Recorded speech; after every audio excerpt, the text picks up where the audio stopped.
resources and what we'll need to make when our real energy sources run out. One of the main energy sources that we're looking at is to find tidal waves and to see how much energy they make. In Scotland, there's about 50 devices in the water that make energy. Edinburgh is where many of them started, as it powers nearly 30,000 homes.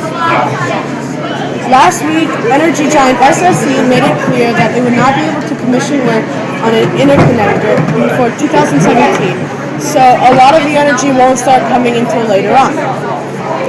The UK government are discussing how to fund the interconnector.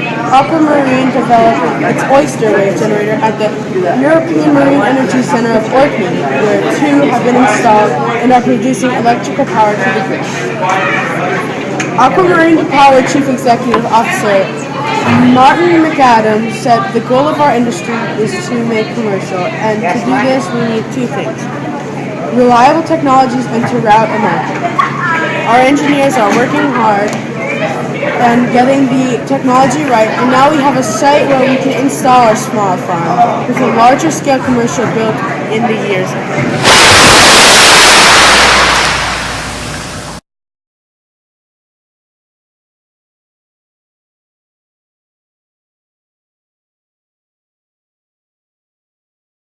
I'm Dawson alongside Dan.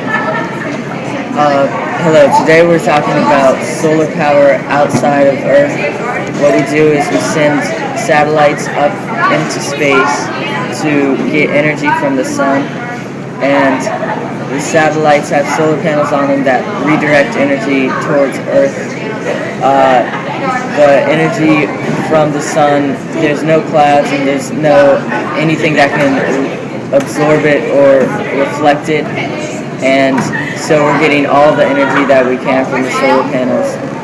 And so we haven't done this yet, but we're going to try and do it in the future to get as much energy as we can, and that is all I know.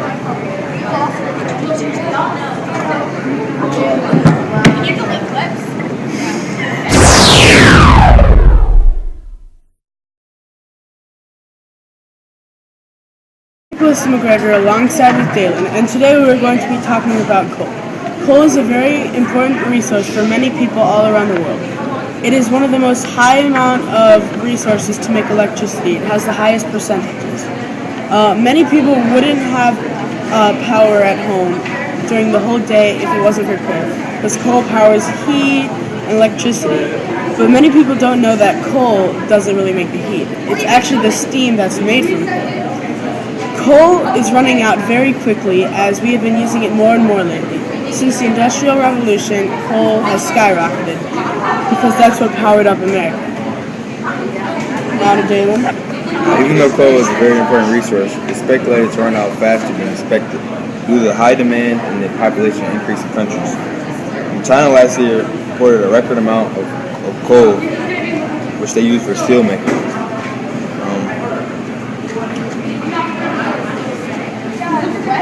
That's it.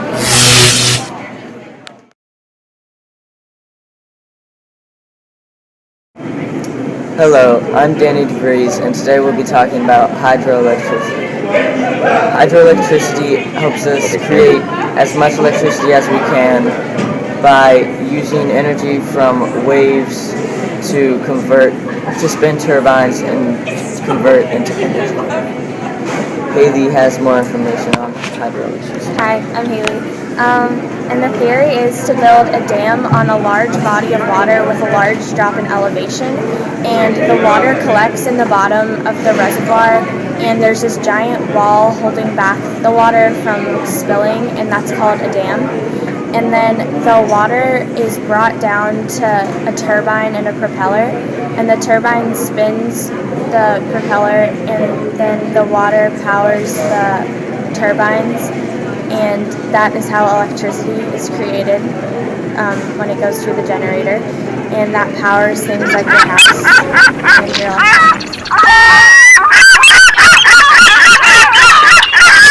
Hello, my name is Danny DeVries, and we're going to be talking about why the renewable resources are better for Earth and humans to give more energy than the non-renewable ones that will run out. McGregor? Well, solar energy is an up-and-coming thing for many people, but it is quite costly.